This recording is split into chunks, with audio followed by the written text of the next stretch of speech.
Hi, I'm Jessie Walters from Charles Rutenberg, and I'm here today with Cheryl Herny from Nightberry Title Services. We're already having a good time over here. Thanks for joining us, guys.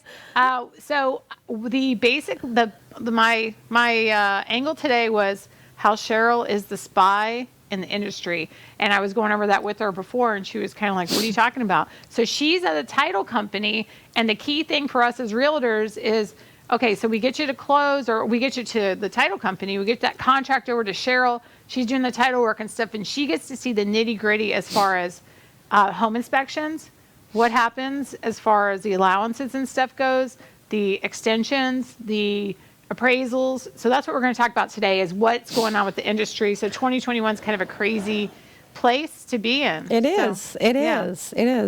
You know, and as far as home inspections, we don't get to see home inspections, but we do get to hear, hey, what's going on, Linda? What's going on? Because, well, the inspection, this needs to be done. And I said, does the other realtor know? Do we know what's going on? And so they wait on the buyer's agent to, Right. I guess, relay that to the other agent. Sometimes it's quickly and sometimes it's not. It just depends on maybe how much they're costing. Like, oh my God, now we got to go back and they got to fix this. And and whether it's a list to fix or whether it's an addendum with an allowance so my take on it is, we're going to pay $20,000 over on this house, and then sometimes people, I think, when they get that home inspection, they're like, I just paid $20,000 over, and these repairs is this, are basically $3,000 or $5,000, and I want my money back. I just gave you top money, and then you have the seller who just got 10 offers, took yours because it was $20,000 over, and now you're asking for $5,000. So they say to their realtor, let's just go back and find B, C, and D who put the other, offers in, and just go with them if you're going to ask for so much money back. But as a realtor, though, it's like, okay, well, even if you'd have to go to the cash deal, or you still have to fix those things when you get another appraisal, another home inspection. Right. So it's just like, if it's so for me, if it's if you're trying to get the insurance, the 4-point, you're trying to get those insurance inspections. Right. If that report isn't clear, you can't obtain the insurance. Otherwise, they can accept it with, say, for instance, there's a plumbing leak. That's not on the 4-point. If you have a plumbing leak under your sink and you don't feel like, as a homeowner, you would think you would want to fix that because you don't want any more damage. But if they just put a bucket under it and say, it's your house now, it's going to be your house, we're not fixing anything, you're not going to not be able to obtain insurance because of that. Right. But the 4-point, if you have, like, say your electrical panel is defective, or say you have a roof leak, or say you have those things that could be on there, or you got double tap, in your electrical panel. So as a 4-point, when people ask for 4-point, what does that really mean, a 4-point inspection? Because you're mentioning the plumbing, you're mentioning a roof leak. When you say 4-point, what is the 4-point? The 4 points of the house? Yeah, right. And everything underneath it? So they're gonna. So the insurance company's gonna come. Well, okay. So let's just say you're a cash buyer and you say, I don't even want any inspections. I still have. And the seller's like, woohoo! Yeah, exactly. Yeah. So, but you're still gonna have to obtain insurance for the house. So you're still gonna have an insurance inspector, unless it's a brand new house. You're gonna have an insurance inspector out there. And you're still going to pay a couple $100 to them for usually like 150 for the insurance to go in. And they're going to go in and they're going to go up into the attic and check the strapping of your roof. If your roof is at the end of its life, they're going to literally note that. And you're going to get a little letter, depending on how many years they said you had left. You're going to get a little note that says, we told you 4 years ago your roof had 4 years left. You know what I mean? So they're going to check the roof, they're going to check strapping, and then the more basically good things you have, like, so say you have the hurricane strap, say it's a brand new roof, you might get a discount on that. I say might because you just never know with different insurance companies. If you're inside the garage and there's no windows and you have the hurricane strapping there, you're going to get a discount. Say you have the covers for each opening on your house, as far as like your windows, hurricane shutters. Yeah. Okay. You have all that stuff. You're going to get a discount. And when they say they'll give you a discount for alarms, You have stuff like that. You know, you're gonna. So you want that insurance person to go out, especially if you have those things. If you have the covers for the windows, you know, all that, and they want to see every window and every opening covered. So if you have, say, 4 hurricane shutters, because it only comes in on this one side of your house, you're not going to get a discount. You know what I mean? So just because I've been there, and I love you guys, but you know you're going to try. Yeah, you want to have they're going to say every opening a cover. So if you have the old school garage door with the glass, you know, you're not going to get an insurance discount. The ones that have the glass in the front, I've heard, you know, you can double check, but I've heard that that's not going to be you're not going to get a discount because you have to be able to cover those up, you know, unless you somehow have plywood or something to cover them up. Yeah. So you're going to have them look at that, and then they're going to look at the electrical panel to make sure, like we were saying, they're not defective. That's a real popular thing, and I want to say like different areas, like in Tampa. And you know, there's more electrical panels that come through that need to be when the home inspections come. There's probably I see more the electrical stuff coming through than I do. Heights has a lot of, because of the age of the houses, and Embassy Hills, Regency Park, Jasmine Lakes, they have a lot of defective panels, and like in Tarpon, in Tarpon, some of the older neighborhoods in there, and they're not that. Some of the defective ones are like 1980, which are they at all at any time for any reason grandfathered?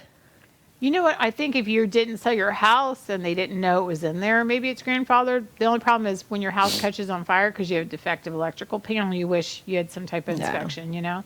But so if you lived in your house, you know, from 1970 to now, and your original owner, and you know what I mean, it's been the family, and your great grandma's there, and you're in the house, you might not even know you have that electrical panel, you know? But you know, they do send more, I guess, representatives out for insurance companies now to check things.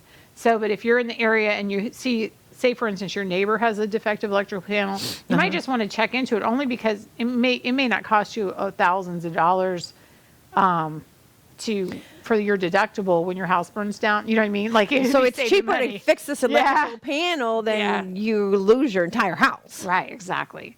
Yeah, and there's stuff like that, which it does save you on.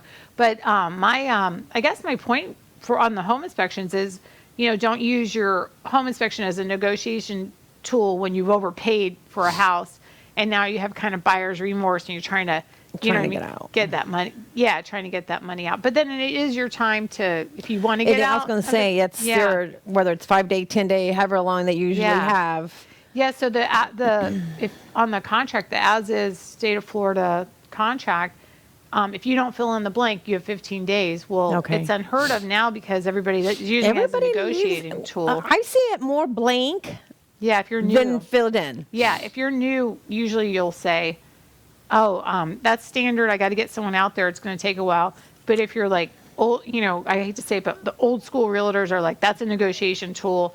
You know, I don't ever put more than right now 10 days. Yeah, 7 days. 7 days. Because I have a home inspector. He's great. He'll go out. He'll fit me in. You know what I mean? So I'll put 7 days, and then I'll go, Are you free yet? How about now? You know what I mean? To pressure me out. But who gets to choose the home inspector? Well, that's the thing, because if you're the listing agent, you don't, and the buyer's like, I can't get a home inspector for 7 days. Yeah. Yes, you can. Here's his number. Yeah, exactly. Yeah, you're allowed to do that, but you have to, obviously, it's their choice. Like, I can't say, no, I picked the home inspector. We're using him. He's fine. Well, obviously, he's like, oh, it's Jessie. We got to cover this up and let's. Yeah. This better go through.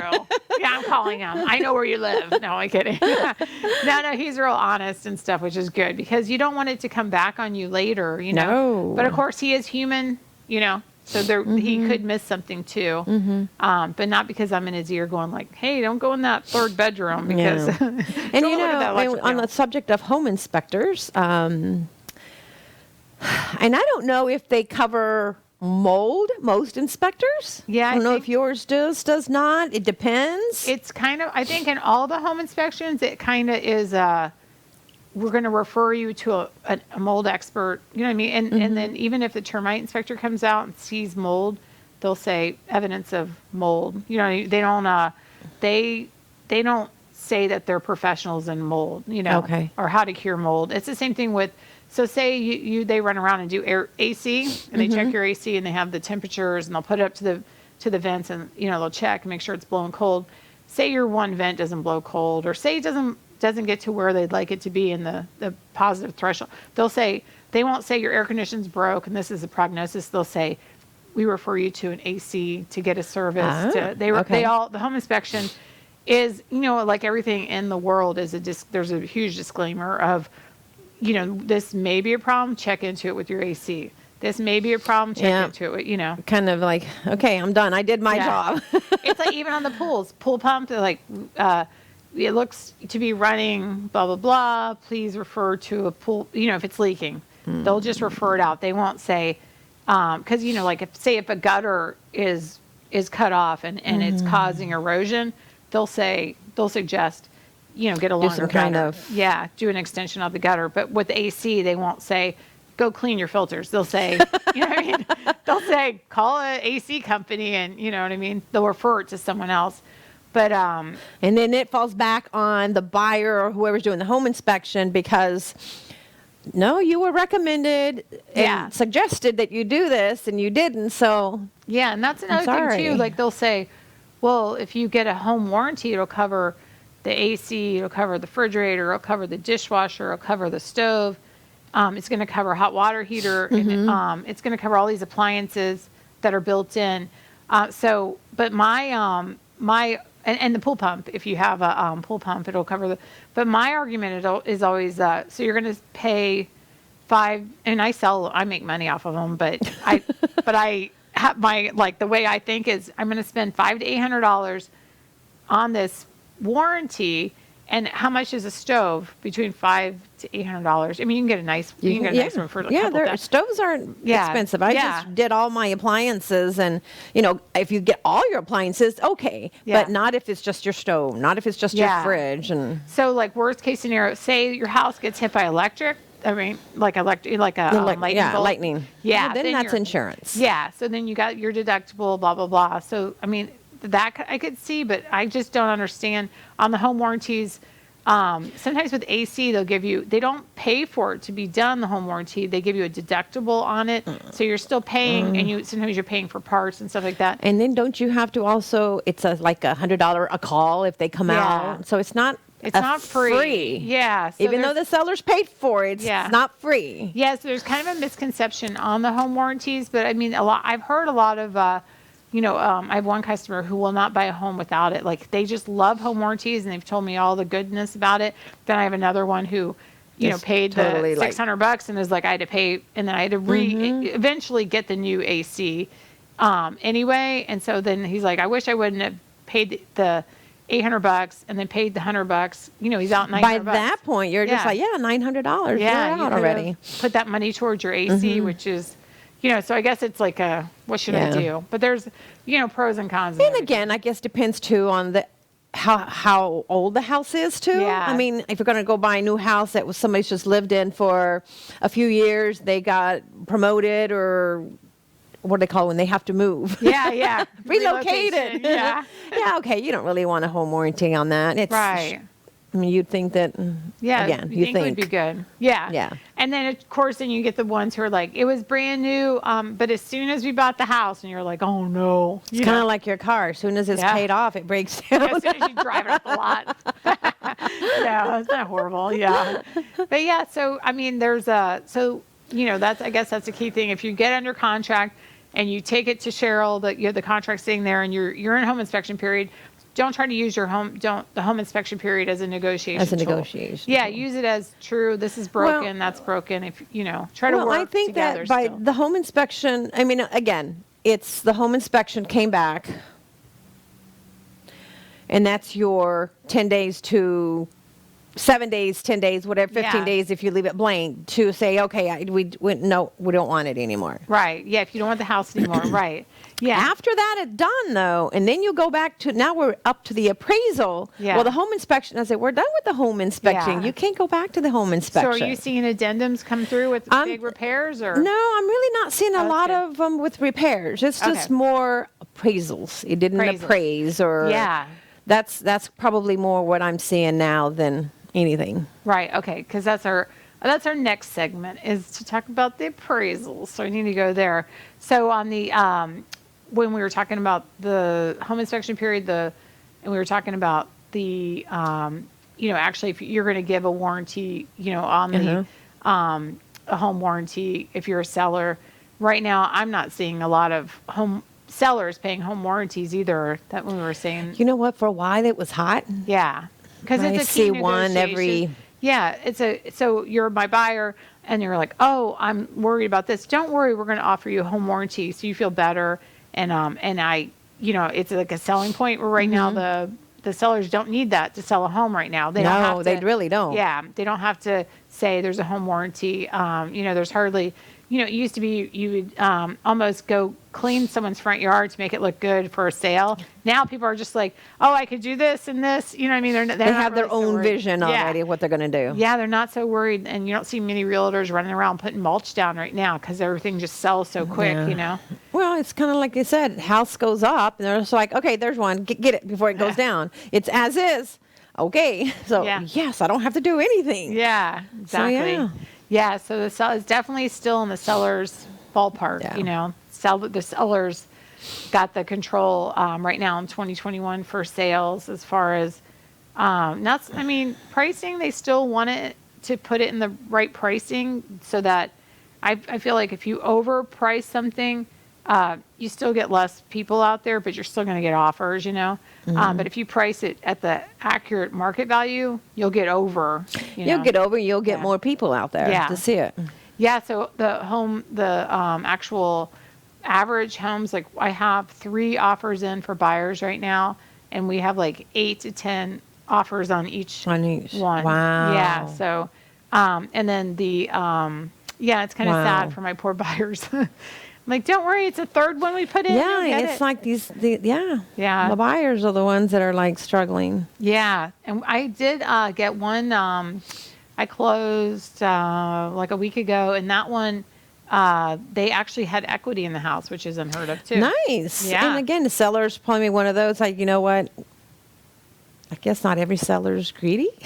Well, you know what it was? So that was interesting. That one came back on the market. So we pulled, so it had the stigma of why didn't it sell? Why is it back on the market? So the gentleman who was purchasing it lost his job. They were about to close, and then he got laid off, and so the loan didn't go through. He got his deposit back, and then we saw it back on, called, found out what the problem was, and then we went forward and. So it's not like they found something and the sellers wouldn't fix it. It's just unfortunate for the buyer. Yeah, I know. And I felt bad for the buyer, but then my buyer was right in and, you know, we got it. So it turned out good. But everybody stay tuned. We're going to talk about appraisals next. Great information you need to know.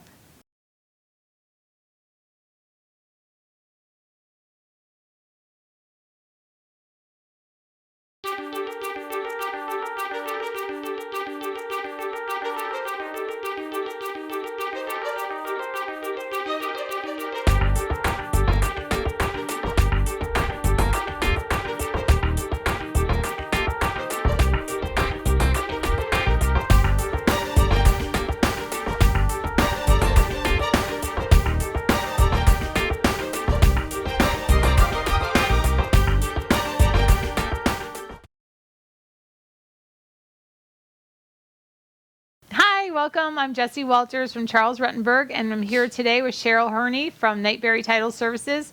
They're our sponsor of the show, and we really appreciate them. So thank you for being with us today. Yeah, so we're talking about appraisals, and we were talking about home inspections and how, you know, not to use them as a negotiation tool if you're purchasing now. You know, if you want the house, get ready to pay the price and pretend the home inspection is just for you, even though you know what you have to fix. Yeah.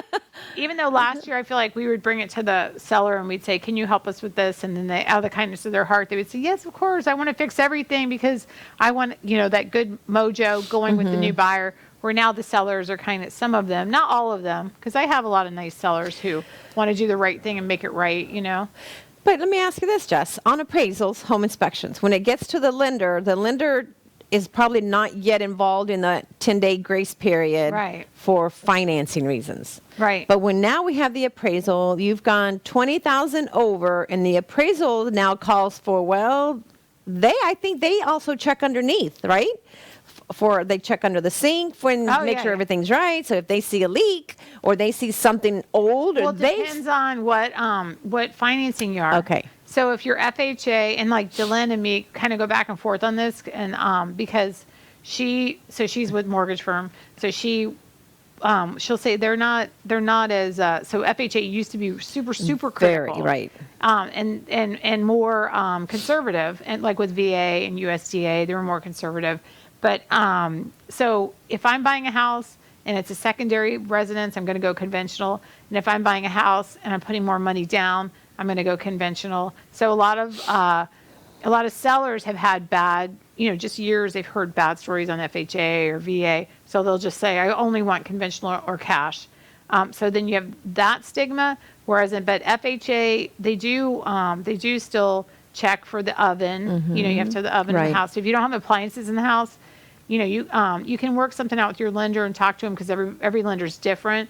But if you have a lot of dry rot wood, or if your roof is at the end of its life, I don't think FHA is going to be more understandable. But that's my own because personal. I think with FHA it has to be move-in ready. Yeah. Because you're getting in FHA, you're getting in that loan for 3.5% down. So, and they want to make it so that your risk and their risk is low.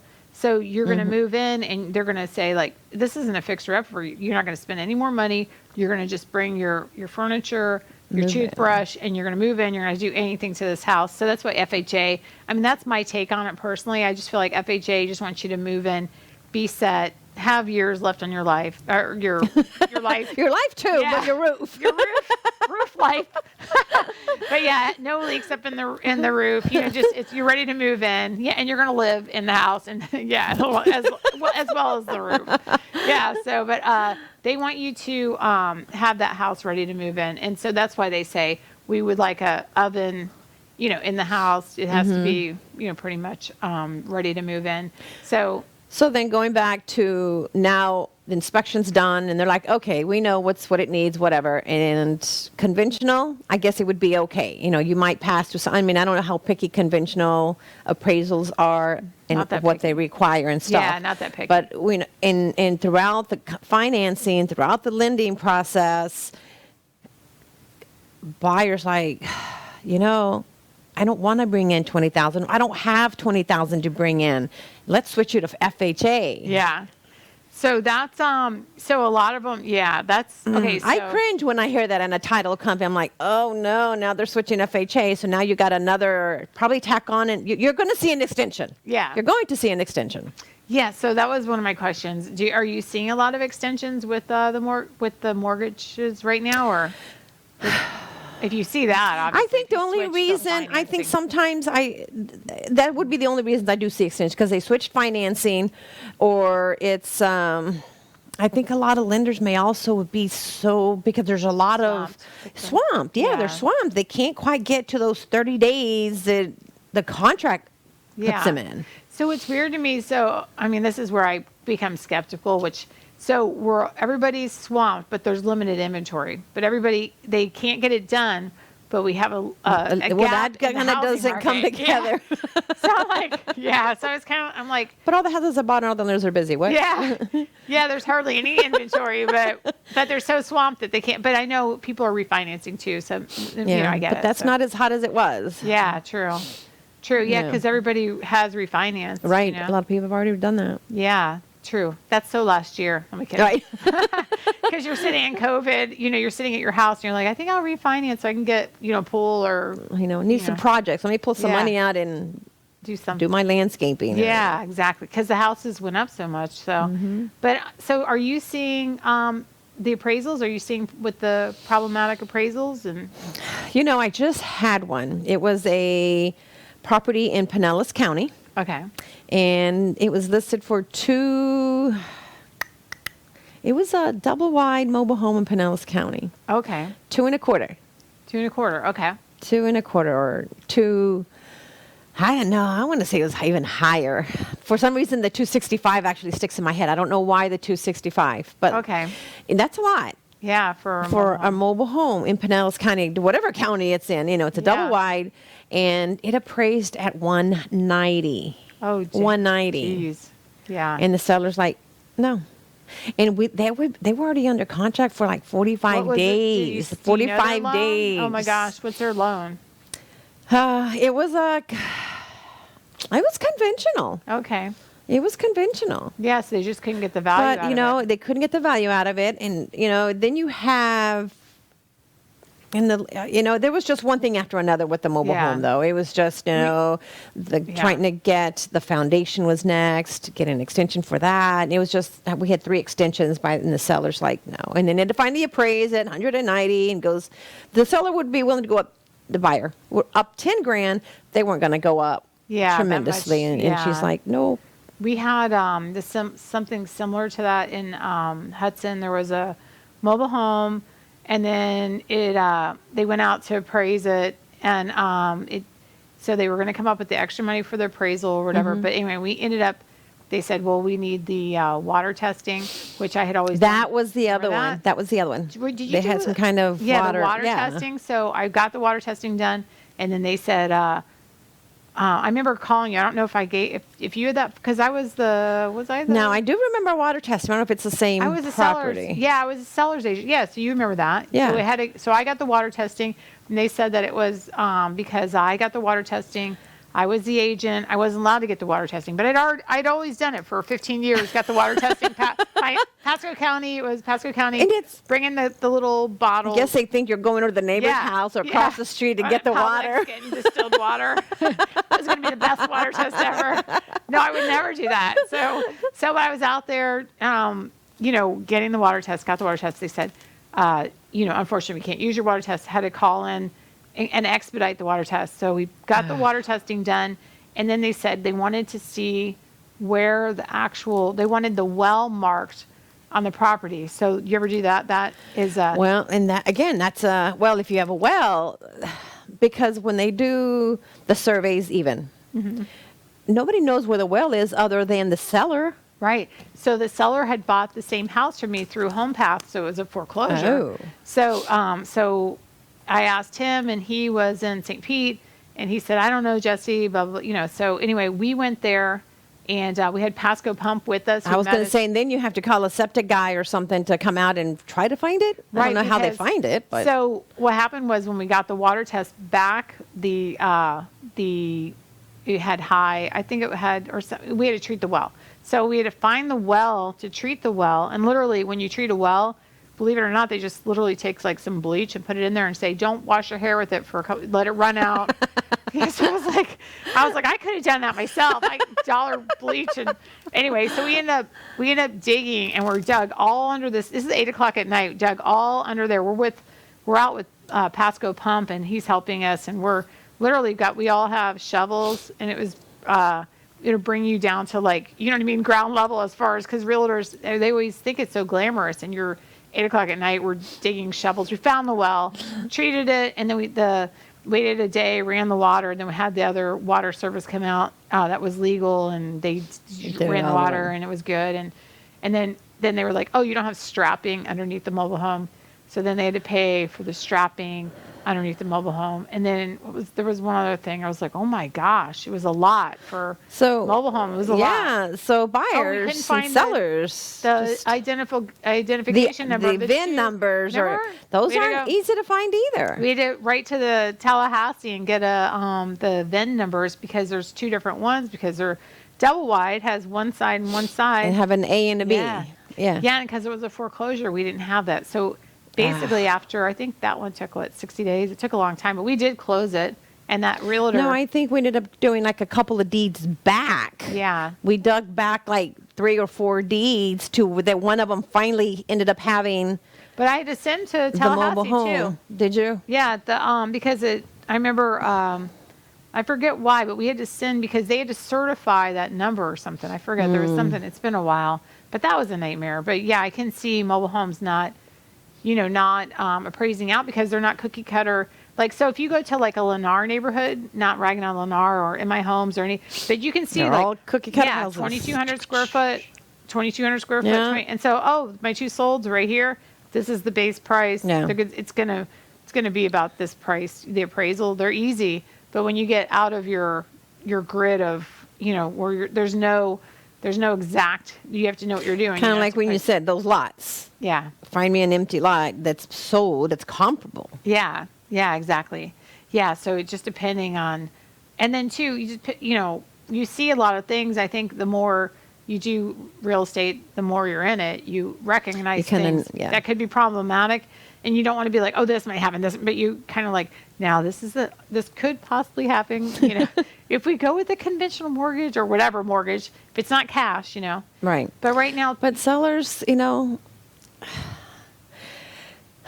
the contract, I mean, sellers can't say discriminate, for lack of a better word. Nope, we don't want FHA. Sorry. They can. Can they? Do. Okay. Yeah, they do, because they say, I'm not offering that financing. And so that's what, when Dylan was on, she was like, I don't know why sellers do that. And they'll see more risk, I think, because, so if you have a conventional mortgage and it's 10%, so say you're buying a $500,000 house, and you're going to put $50,000 down.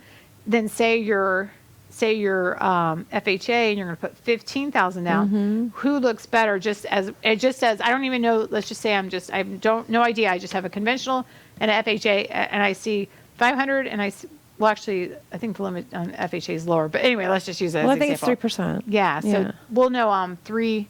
I think they think the cutoff for the mortgage is lower. Oh, the cutoff for the mortgage is lower. Okay. Or say 300. So 300 and 300 conventional, you're going to put 30,000 down.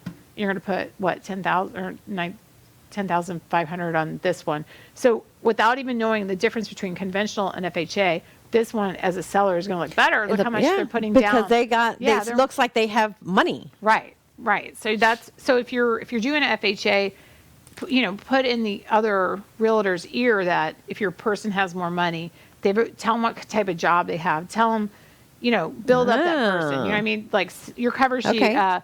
and Mrs. Johnson, they're going to FHA because they want to save money, because they want to put a pool in, or whatever Something it is. why the reason they're going FHA instead of conventional. Yeah, and then send proof of funds over for $50,000 to show that Mr. and Mrs. Johnson they have the money. Yeah, just in case anything was to come up, and then you have a stronger purchase then. But I have been seeing I called a whole bunch of I have a bunch of friends obviously in real estate, and when they started, I was kind of like their mentor. I helped them out, and so we keep in touch and stuff like that. So it's nice. And one of my friends is in Pinellas, Hillsborough a lot, and I'm in Pinellas, Hillsborough a lot too. And I'm in Pinellas right now, and we're over, like the overage has been like average over contract price, $40,000 to $50,000. Wow. And I asked her, am I out on that? And she said, same with her. She just got one. No, she waived the inspection period and put $48,000 over asking and didn't even get it. Didn't get it in Pinellas County. I was like, oh my goodness gracious. And that kind of like, and I know the housing market is drying up as far as, it's a seller's market. They can ask whatever they want basically and get it. Right. But I feel bad for the buyers because they're stuck. It's not going to stay this forever. These houses are going to go down, and now you have a mortgage at $500,000, and the house is now only worth $400,000. You have no equity at that point, and it's so.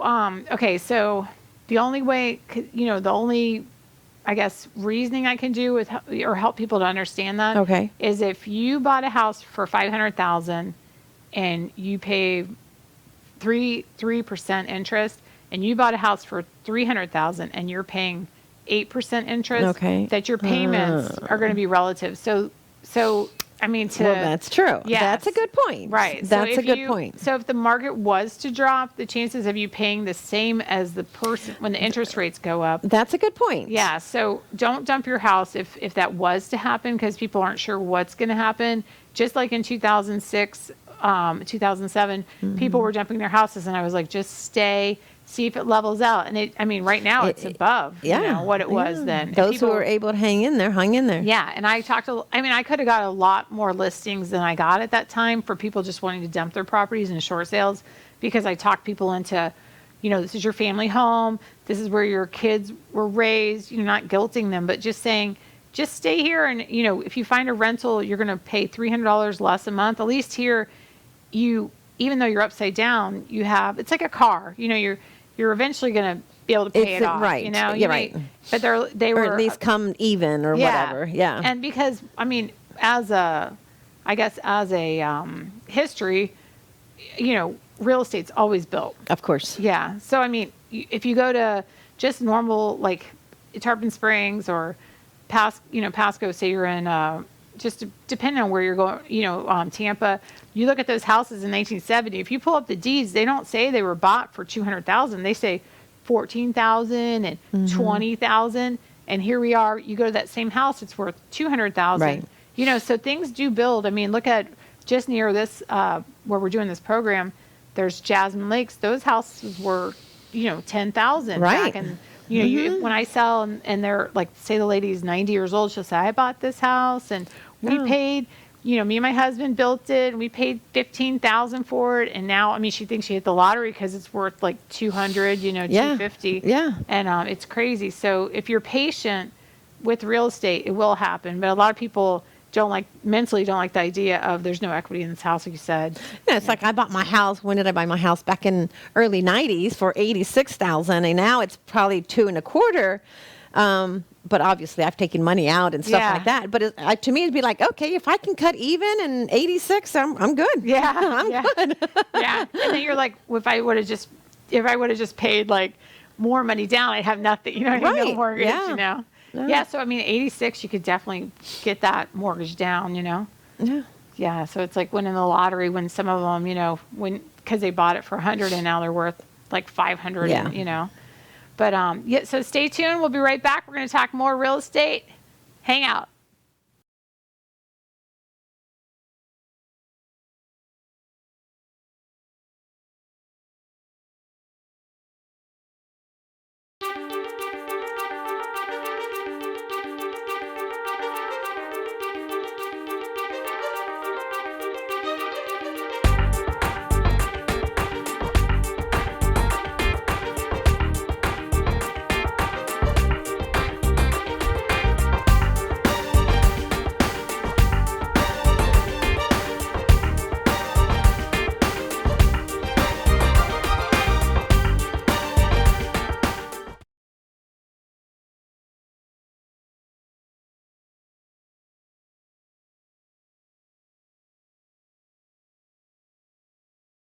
Hi, welcome back. I'm Jessie Walters. I'm here with Cheryl Herny from the Nightberry Title. Yeah, from the Nightberry. I added on new words. From Nightberry Title Services. Thanks so much for sponsoring me and for joining me today.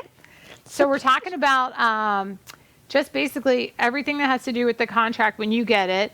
And right now, as you guys know, Elsa's out there. And so by the time this goes through, we'll know if it hit or not because it's going to be on Saturday. We're actually filming it on Tuesday, so we'll see how that goes and stuff for us in Florida. But right now, so for me as a realtor, when I see a hurricane coming, we've got more hurricanes coming. Even though we were taping before, they're in a Elsa line. comes, or you guys are going to watch for Elsa comes. There's more hurricanes coming. Yeah, it's just what are we in July now? Yep, a few more months of it still. Yeah. So okay, so I have a customer, and I'm gonna, this is for new realtors too. So you have a customer, you have a contract. It's in with Cheryl. You're about to close. You're going to close next week, and you see a hurricane down by Cuba. What do? You get the insurance. Run! No kidding. you move to another state quick. You can't handle Florida. But, so you get that bound immediately, which you're going to call the insurance company.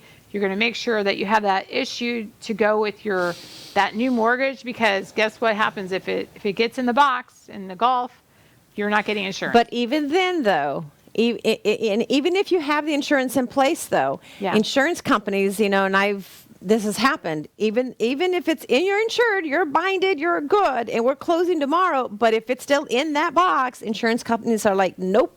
Yeah, not happening. Not happening. Okay, so this week, not happening. Are you having any?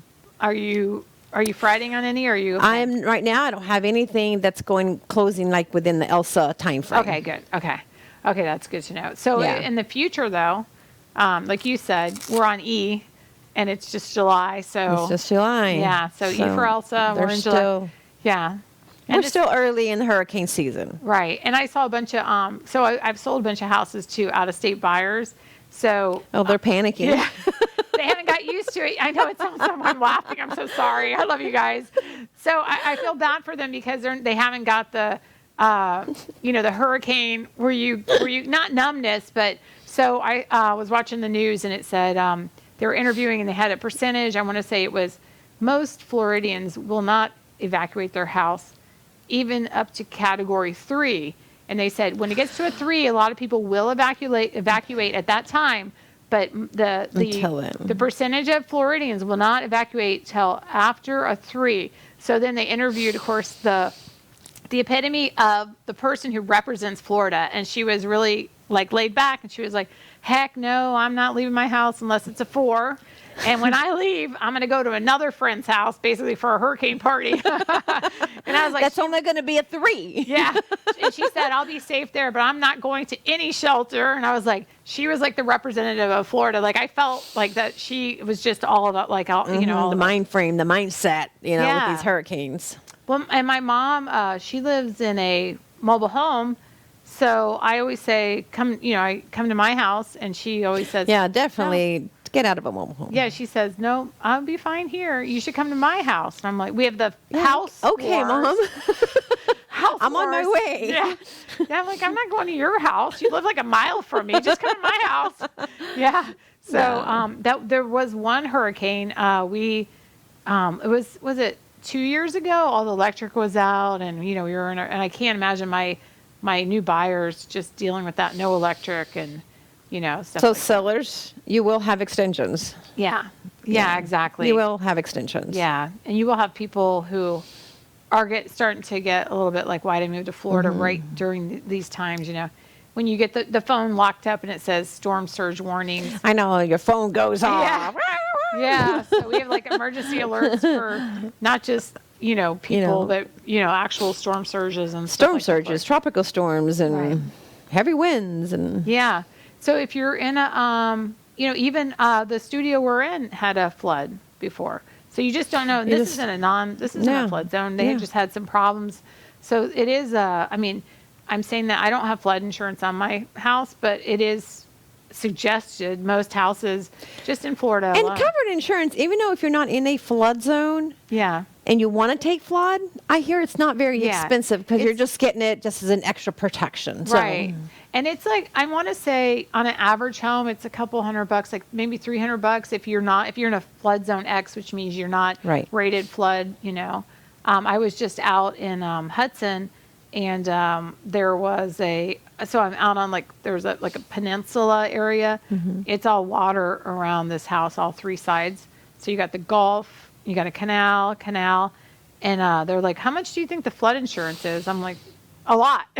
right? Yeah, I mean, oh my goodness, because it's not even, it's the worst flood zone. Because obviously the rocks, the Gulf is right here, so. Yeah, I mean, even though, on a nice, calm day, yeah, it's like, okay, it's, how bad can it be? But when the storm surge and Yeah. the water's hitting that wall. Yeah. Yeah, and then do you need a seawall, or because it's literally rocks, like a rock beach type of, so it's right so when the boats are coming out on the canal, it's Just the wake. it's the waterway of because it says no wake, but it's the area where it's dredged out where they can all get through, right. So it had it's beautiful, but I can't, in my head, if you have it like that, but to spend like $10 grand on flood insurance, I'm always like, I could be driving a Maserati or something. But if you want to move to Florida, make your Florida dream, get it out of the way. Then you're going to be like, okay, it's time to move. We've gotten our Florida living out of here. You know what though? Most people I sell waterfront to, like if it's $1 million waterfront home, they stay there years, I would say they love it. I mean, like if you moved here to go on that water and you're there, they usually don't sell on the water. Even if they move to another state, they usually keep the waterfront for vacation, So I haven't seen a big, like, I mean, that's why another thing is limited inventory, because once you get that pitch where you're looking at the Gulf and there's sunsets, yeah, every day there's a sunset. Everybody wants that house. Yeah, everybody wants that view. And literally, $1 million view, $1 million house. It's, Yeah. Well, they used to say $1 $1 million flood insurance. Yeah.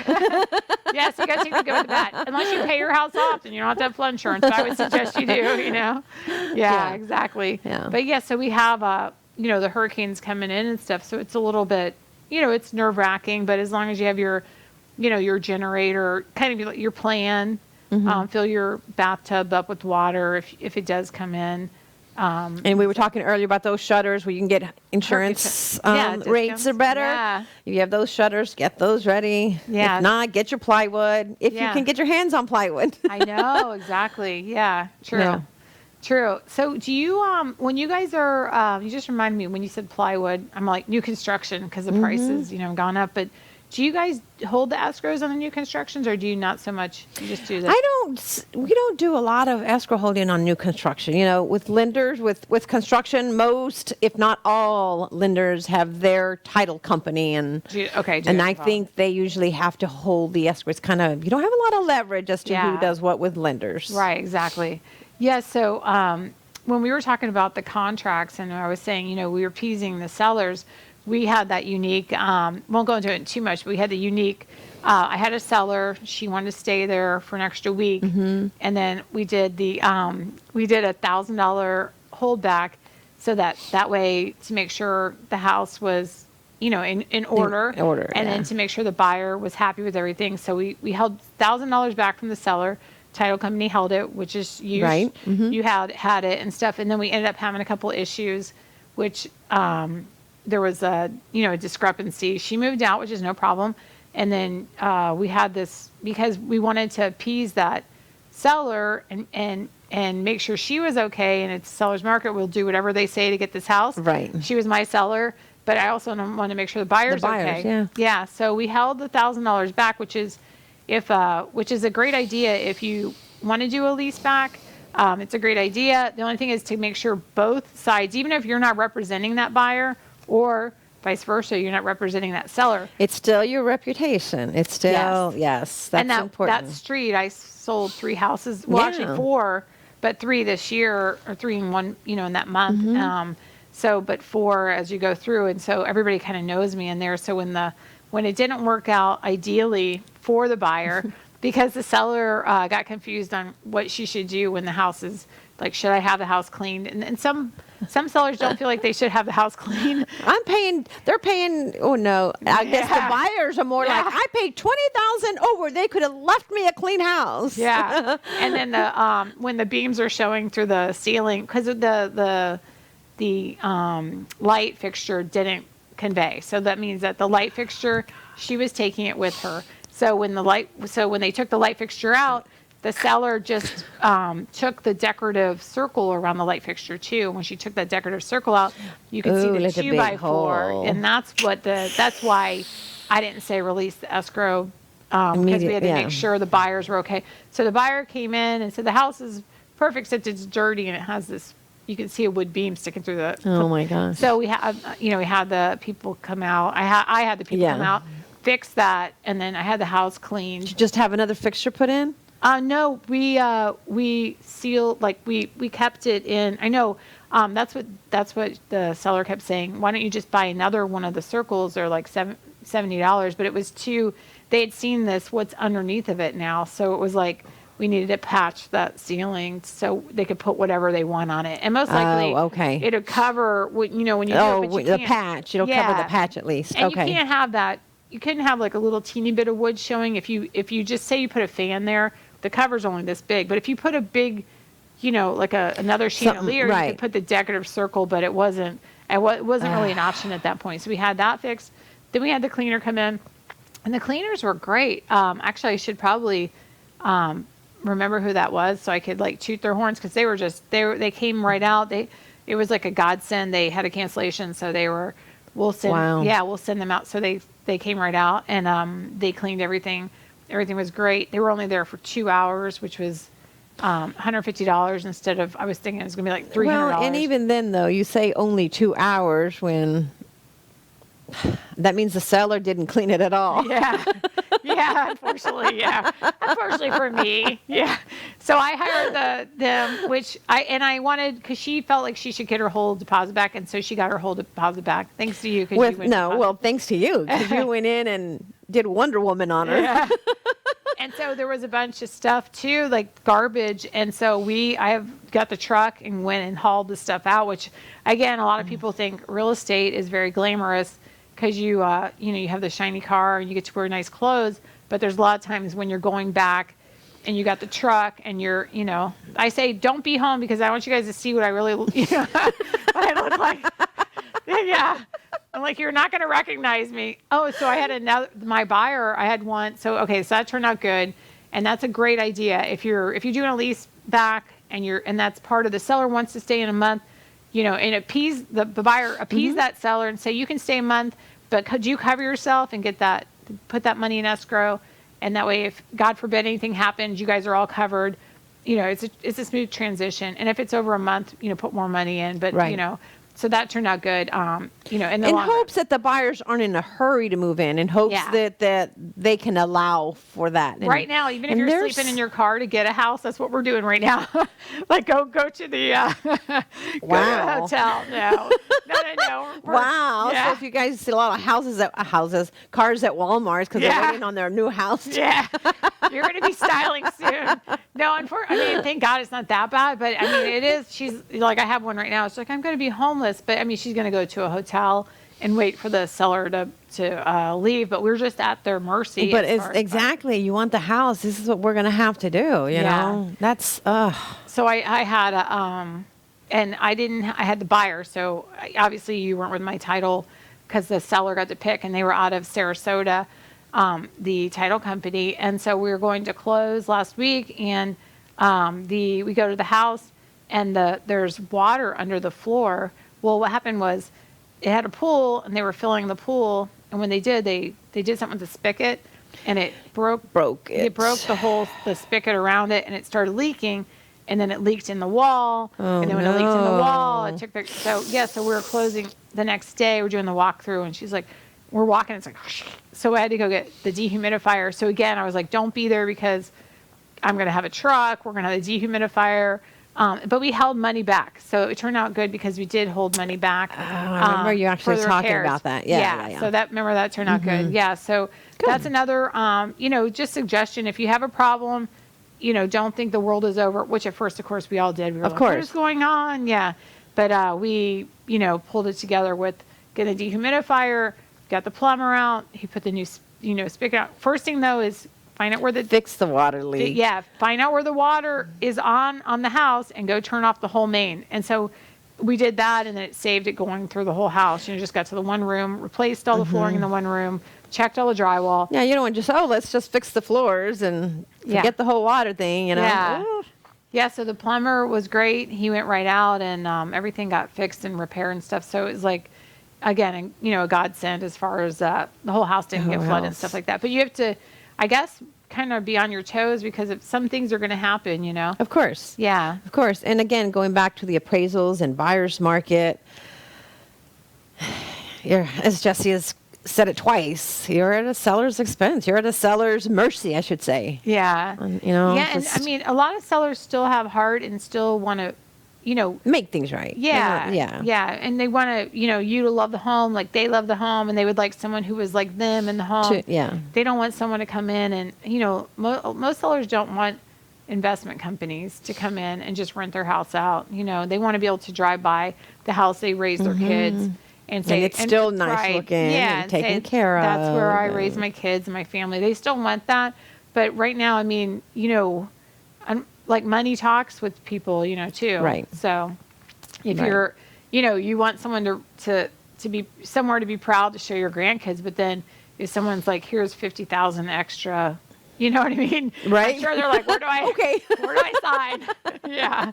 I know I saw one that said owner financing available, and now it's like, I want to say they're like 30,000 cash over. So there's no owner financing available now. But I was thinking that she was listed almost like old school, like if you can't, with 50% down, we'll owner finance. And that, of course, that's long gone because everybody's bids are so far over the asking price. Yeah, so they're kind of like, we can't finance that. Yeah, no need to owner finance at this point. Yeah, because literally half down would be what she paid for it, years ago. Yeah, years ago. So, yeah. But it is a crazy market right now. But hopefully things will level out and we'll get more inventory. Then we'll have buyers and sellers will be more even keel, Right. But even keel or not, though, there's still your little. You got to still hurry. If you like a house, you better go get it and do your home inspection and go from there. Yeah, exactly. And you better go out that day. Yes. One day on the market, one day you need to get there. 1 hour you should be out there.